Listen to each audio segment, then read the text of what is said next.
네, 만나서 반갑습니다. 늘 저희가 만나는 그 기준이, 부처님 당시나 경전에는 없지만, 이제 외국과 한국이 또 다르고, 불교가 전파된 많은 나라의 어떤 생활 습관이 달라서, 저희 나라에서는 뭐 보통 초하루, 보름, 또 관음제일, 지장제일, 뭐 더러는 약사제일 이렇게 법회 날짜를 꼽아서 한 달이라는 기간을 두었을 때 한 4차례, 5차례 이렇게 보통 절에서 법회를 맞이하기 때문에 신도들과 만나는 기회가 있습니다. 근데 제가 이제 시드니에나 여기 연꽃선원 브리즈번에 있어 보니까 이 생활의 어떤 그런 패턴이라 그럴까요? 이 어떤 그 한 주를 보내는 데 있어서 유일하게 일요일을 이제 법회 날짜로 해서 외국에 있는 사찰들이 공이 일요 법회라는 이름으로 마치 어느 종교단체의 주의를 찾는 것처럼 일요일날 법회가 굳어져 있어요. 그래서 지금 이제 캔버라에서 이제 어쩌면 최연소 신도분이 이제 오셨는데, 제가 염려되는 건 2세들에 대한 불교의 이해인 거죠. 교민분들이, 특히나 외국에 있는 교민분들이 절에 찾아오는 이유 중에 하나가, 당연히 전부가 될 수는 없지만 한국의 어떤 그런 잊혀져 가는 정서, 그런 것들을 조금 얻어가고자, 느껴보고자 이렇게 절에 오시는 연세 높으신 분들이 많으세요. 근데 이제 그분들이 1세대라고 한다면 그 자손들이나 그 자손의 자손들, 2세대나 3세대 보면, 염려되는 부분이 있죠. 저희가 일요법회니까 일요일날 절에 가야 된다. 근데 그것은 저희가 배운 바로는 없는 내용이다 보니까, 그 1세대 분들, 교민 시절에 처음 정착하신 분들 말고, 그 이후에 어린 시절을 자라나시는 분들 보면, 커가는 사람들을 보면, 마치 다른 종교와 다름없이 일요일이라는 곳에서 썬데이 서비스 법회를 한다, 이렇게 오해를 할까봐 잠깐 제가 망상을 피운 적이 있어요. 일요일 법회라는 건 절에 있지 않는데, 그리고 그 기능이나 역할이 또 어떤 침묵이나 정서를 이제 덜기 위한 어떤 것만은 아닌데, 그런 생각을 가끔씩 합니다.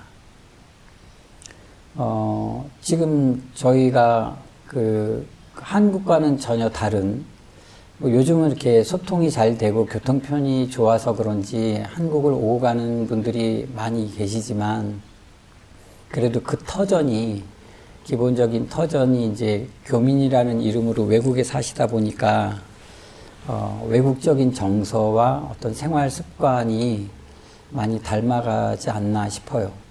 근데 그것도 역시 이제 그분이 선택한 삶이 되겠죠, 삶. 근데 오늘 여러분께 전해드리고 싶은 부처님 말씀은, 우리가 살아가는 데 있어서 이렇게 여러 가지 상황들을 접하거나 본인의 의지로 선택을 해서 삶을 살아가는 경우가 많잖아요.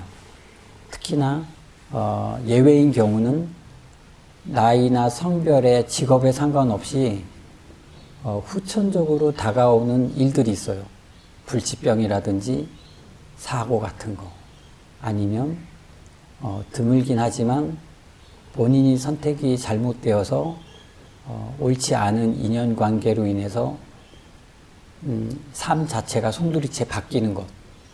대표적으로 뭐 결혼이라든지 아니면 사업을 같이 하다가 사기를 당한다든지, 이런 것들은 들여다보는 모습은 같지만, 번듯하지만 그 안에 있는 그 마음은 우리가 정말 상상할 수 없을 정도로 고통스럽고 괴로움 속에서 살게 되잖아요. 근데 이제 그 안에 어떤 가족 간의 지지라든지 사랑이 있으면 그런 걸 능히 이겨낼 수 있지만 혹여 그런 것이 좀 부족하다 그러면 우리가 종교를 의지하게 되잖아요. 그래서 우리가 살아가는 데 있어서 몇 가지 행해지는 그 배경에 부처님의 어떤 가르침이 담겨져 있는 것 같아요. 첫째가 우리가 행해지는 모든 것들에 보이지 않는 의도가 있어요. 생각이 있는 거죠. 누군가가 열심히 일을 한다 그러면 그 일하는 모습 이면에 돈을 모으고 싶어서 열심히 일하는 사람도 있고 뭔가를 잊어버리기 위해서 그 순간의 고통을 덜어내기 위해서 그 일에 몰두하는 사람도 있을 것이고 안 그러면 타고난 성품 자체가 부지런해서 언제 봐도 늘 분주하게 움직이는 사람들이 있잖아요. 또 다른 비유를 들자면 아무것도 하지 않아도 한 곳에 가만히 있는 사람을 봤을 때 저 사람 참 편하다, 평화롭다, 뭐 한량 같다, 뭐 이렇게 하더라도 모습은 그럴지언정 그 사람의 속마음은 온갖 걱정거리, 근심거리로 어떻게 주체를 못해가지고 발을 뗄 수 없는 엄두가 안 나니까 그냥 멍하니 남들이 봤을 때는 편하게 앉아있는 것처럼 보일 때도 있을 거예요. 왜 이런 비교를 여러분께 말씀드리냐면 삶은 누구도 예측할 수 없고 계획된 대로 되지 않아요. 대신에 시간은 흘러가지 않습니까? 삶의 시간이 흘러가다 보니까 그로 인해서 남겨지는 것들이 있어요. 설령 그 사람이 아무 말 안 하고 안 움직이더라도 남는 흔적이 있는데 그걸 저희는 업이라고 해요. 그래서 이 업이라는 흔적은 드러나는 것들은 말로나 행위로 드러나고 그렇게 표현되지 않는 것들은 의식적으로 우리 이 의식 세계에 남아있게 되거든요. 근데 이 세 가지에 대한 결과물은 명확하게 좋은 것 또는 그렇지 않은 것으로 구분되어진다 그래요. 그래서 이제 선과 내지는 악과라고 표현을 하죠. 저희가 아까 그 천수경을 들어봤는데 이 의식으로 얻어지는 그 업이라는 게 욕심내는 것. 이건 생각으로 시작되는 거잖아요. 보이지 않아요, 당장에. 그리고 어리석음이라는 거 있잖아요. 판단을 하는데 올바르지 않은 판단도 이 의식에서 비롯되는 거거든요. 또 하나는 여러분들이 살아가면서 가족이나 주변인들, 때로는 내 스스로에게 화나 짜증을 내잖아요. 남들은 몰라, 내 속마음을. 하지만 내 속은 정말 타들어가고 뭉그러지고 있어. 여러분 시집살이 하면은 그런 거 느껴지잖아요. 아니면 자녀들을 키우는데 정말 자녀들이 내가 낳았지만 내 마음 같지 안 돼.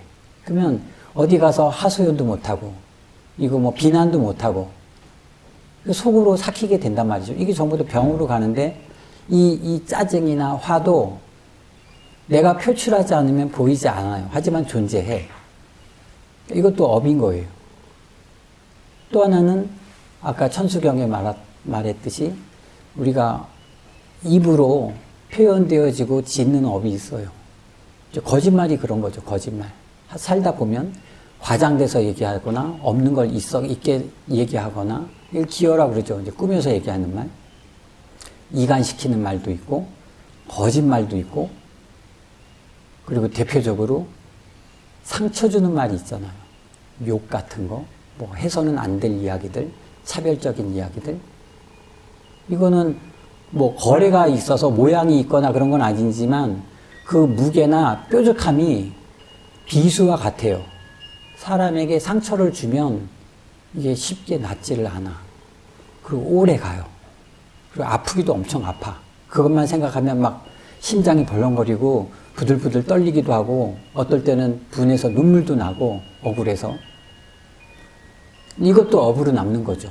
모양은 없지만. 그 또 하나가 이 행위로 얻는 거예요. 행위로. 대표적으로 이제 음행이 그렇고, 훔치는 것도 내가 손을 뻗어서 어떤 보이는 물건을 집어내는 거잖아요. 물론 명예나 권력도 취하는 것도 있지만 행위 자체가 움직여지는 것들이, 폭력적인 것도 그렇고, 이런 것들이 우리가 봤을 때는 올바르지 않다라고 해서 10가지의 악한 행위로 비롯된 업이라고 해요. 결과물이라고 해. 근데 여러분들은 그런 거를 지내면서, 삶 속에서 지내면서 피할 수 없잖아요. 경험하게 돼요. 내가 굳이 안 하더라도 내 주변에서 나를 그렇게 만드는 경우도 있어요. 뭐 하물며 중로로 사는 저도 그런데요. 저도 화가 날 때도 있고 뭔가 그걸 표출하고 싶을 때도 있고, 하지만 부처님 가르침을 들여다보면 이게 조금 부질없다라는 거예요. 왜냐하면 내가 그 한순간의 마음만 잘 챙기는 연습을 하면 화내거나 짜증내거나 사람에 대한 원망이나 비난을 줄이거나 없앨 수 있어요. 그래서 그것이 익어지면 방금 예를 들었던 그 10여 가지의 일들이 이제 선업으로 바뀔 수 있는 거예요.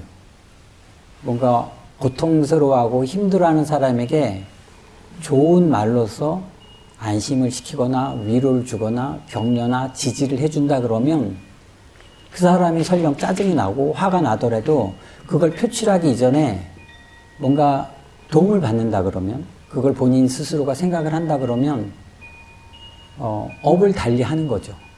만약에 그런 기회가 없거나 그걸 새기지 못하면 정말 들불 타듯이 이게 걷잡을 수 없는 정말 하나의 사건으로 귀결될 수 있는 거더라도 주변에서 그 사람을 관심 있게, 애정 있게, 사랑스럽게 대한다 그러면 그런 것들이 변화된다라는 거예요. 그래서 여러분들 절에 가시면 업장소멸이라고 많이들 하시는데 업 그 자체는 없어지지 않아요. 단지 그 기도를 하는 거나 그 기도에 대한 가피로서 우리가 마음을 변화시킬 수 있다 그러면 나타날 그 악업을, 그 결과를 달리 할 수 있다라는 거죠. 이게 이제 부처님께서 저희들에게 남겨놓으신 가르침이거든요. 그래서 삶이라는 게 과연 여러분들에게 얼마나 유익하고 가치 있게 남겨질까? 꼭 그게 물질이나 명예나 이름을 남기지 않더라도 우리는 반드시 무언가를 남기거든요. 삶 속에서. 그리고 어떤 분들은 뒤늦게나마 후대의 사람들에 의해서 그분이 행해졌던 일들을 새롭게 가치를 인정받기도 하고 오히려 위선으로 드러나기도 하는 거죠. 제가 여러분 만나기 한 달 전쯤에 한국을 다녀왔잖아요.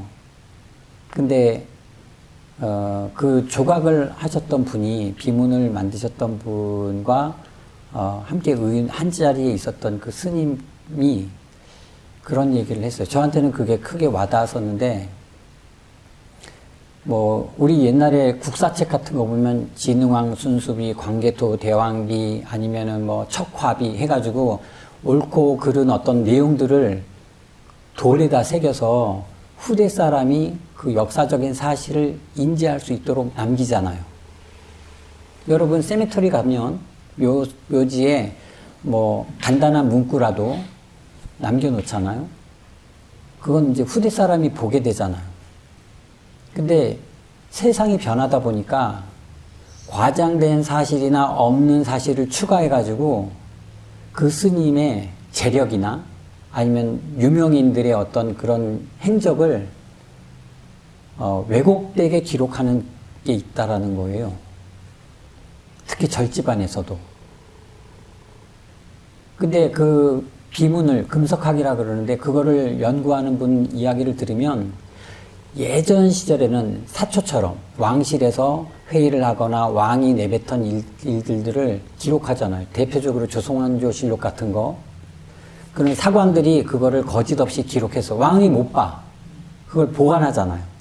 근데 요즘은 그렇게 왕실을 비교할 거는 아니지만 누군가가 돌아가신 분에 대해서 그 흔적을 남길 때, 그분이 살았던 흔적을 남길 때, 그게 문인이든 정치인이든 누구든 간에 비문을 쓰게 될 때 좋게 써준단 말이죠. 근데 그 좋다라는 그 내용이 조금 과장돼. 아니면은 왜곡돼. 그래서 실질적으로는 그런 일을 한 적이 없거나 아주 자그마한 행위였는데 그게 부풀려져서 후대 사람이 과연 이 사람이 이랬을까? 그런 거를 연구하는 학자가 있다는 거예요. 그 스님 얘기로는.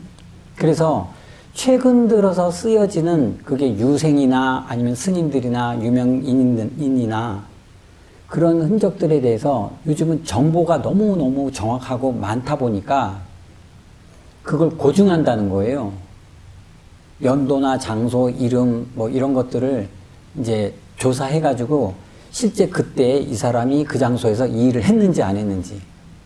예전에는 교통통신이 발달되지 않고 소통이 안 되다 보니까 그랬는가 보다 했을지 모르지만 요즘은 그렇지 않다는 거예요. 결과적으로 제가 뭘 말씀드리고 싶은 거냐면 우리가 아무리 꾸미고 감추고 화려하게 보이려고 해도 진실이라는 건 남아요. 근데 그 진실은 부처님이 얘기하신 걸로 보면은 이게 업으로 나타난다라는 거죠. 설령 그 사람이 이 자리에 없더라도, 이 세상 사람이 아니더라도, 과보는 끊어지지 않으니까. 다시 그 사람이 새 몸을 받아서 사람의 몸을 받던 다른 몸을 받던 그 과정에서 이미 그 과보가 적용이 된단 말인 거예요. 그리고 그 사람이 다시 세상에 났을 때도 그 과거에 이루어졌던 그 행위가 그 업이라는 게 선업과 과보로 인한 어떤 악업이라는 게 드러난다는 거죠. 그 인과를 여러분들이 얼만큼이나 믿어주실까?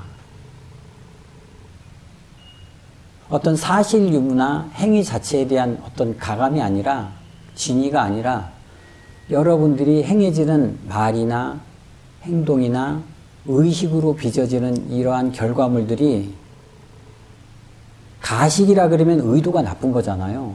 웃으면서 악수를 해도 뒤에서 욕하면 결과적으로 그 사람의 행위 자체는 어떻게 보일런지는 모르지만 의도가 탁하고 나쁜 거니까 반드시 과보가 있다.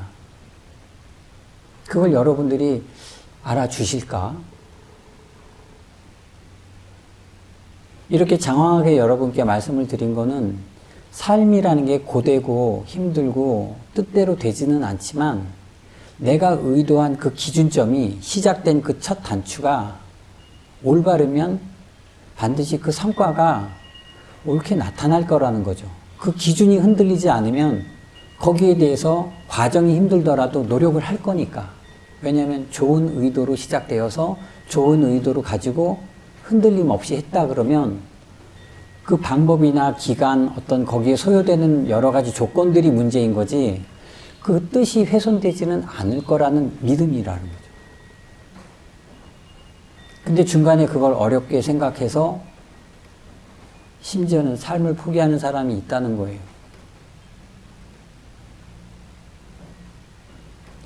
비록 매주 여러분과 대면을 하고 많은 시간들을 나누지는 못하지만 그러한 신뢰나 사람들에 대한 어떤 신의가 훼손되지 않도록 여러분들이 머무는 곳 임재선사라고 있어요. 그분이 가르침이 워낙에 컸기 때문에 그분을 따르는 문파가 생겼어. 그래서 조계종, 화엄종, 의상종 이런 것처럼 그 스님의 어떤 그 문중을 임재종이라고 해요. 굉장히 선가에서는 이름을 알린 문도인데 그분의 일대기를 이제 가르침을 적어 놓은 것을 임재록이라고 해요. 거기에 보면 수처작주라는 말이 나와요. 수처작주라는 건 내가 머물고 있는 그곳에서 내가 주인이 되어야 된다는 거예요. 주인 행세를 하라는 게 아니라, 여기서 주인은 자꾸 흔들고 좌지우지 하라는 게 아니라 내가 주체적인 존재가 되어야 한다라는 거예요. 근데 요즘 사람들은 자리 하나 얻으려면 막 가서 뭐라 그러죠? 아부라 그러나 뭐 금전도 쓰고 뭐 인맥도 동원하고 뭐 선물도 주고 막 잘 보이려고 애를 쓰잖아요. 그거는 내 주체적인 삶이 아닌 거죠. 또 마음 약한 사람들은 뭐 흔히들 마마보이라 그러나 엄마가 다 해줘. 휴가까지 내줘. 회사를 다니는데. 나이가 다 커가지고. 그게 엄마의 삶의 대부분이지 본인의 삶은 아니잖아요. 그래서 주체적인 삶을 살 수 있는 사람이 되어라. 근데 잘못하면 내가 여기 오래 다니고 내가 여기를 잘 아니까 인맥도 넓고 하니까 이게 주인의식을 갖는 것과는 좀 달라요. 이건 상이야. 그래서 그 다음 대목이 뭐냐면요. 우리가 있는 곳에 바로 참된 도리가 있다라는 거예요. 여러분들이 우리는 이제 뭐 원문으로 보면 입처개진이라 그러는데 내가 처한 그 곳에 바로 참된 곳, 진리의 자리이다라는 뜻이거든요. 그러면 앞에 구절과 뭐가 다르냐면 앞에는 주체가 되어라 그랬으니까 그것만 생각하면 어떤 내가 주인의식, 대장 이렇게 생각할 수 있지만 그런 것이 아니라 그 자리에서 참된 진리와 같이 우리 이제 뭐 진여라는 말도 쓰기도 하는데 우리가 부처님 가르침이 진리라고 생각을 하잖아요. 변하지 않는. 그래서 내가 거기에 처한 상황이나 처한 곳에서 물론 주체의식을 갖는 것도 중요하지만 그 주체의식을 가져서 행위하는 모든 것이 아까 말씀드린 대로 그 내가 짓는 모든 업들이 진리와 부합되어야 된다는 거예요. 그 진리라는 게 결국엔 부처님 가르침이라고 소개를 했으니까 부처님 가르침이라는 게 대단한 게 아니라 타인을 배려하고 나 스스로를 사랑하는 거죠. 좀 많은 사람들이 그 이익을 함께 공유하기 위해서 우리는 보시라는 말도 쓰고 자비라는 말도 쓰는 거 아니겠어요?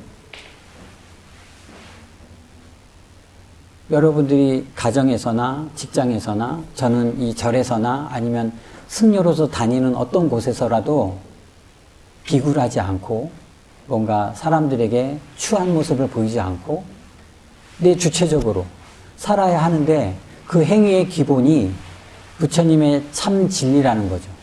어디를 가든 무슨 말을 하든 뭘 하든 그래서 부디 여러분들께서도 앞으로 남은 삶을 조금 더 유익하게 보람있게 가치있게 사신다고 하면 이제는 과거 어르신 때의 그런 세대에서 생각했던 자식을 위해서 희생하고 남편을 위해서 평생 내조를 하고 이건 아닌 것 같아요. 제가 그 어저께 온 손님한테도 잠깐 얘기를 했었지만 어머님 세대에서는 참고 살았어요. 그리고 뭐 당신께서 주체할 수 있는 문제적으로도 그렇고 사회적인 인식도 그렇고 그래서 정말 맞고 살아도 부당하게 살아도 참고 사셨거든요.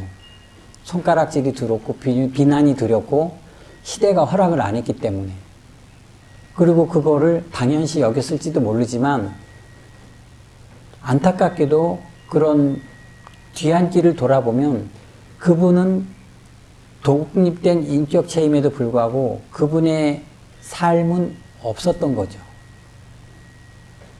그래서 어저께 여기 찾아온 분께 그렇게 얘기를 했죠.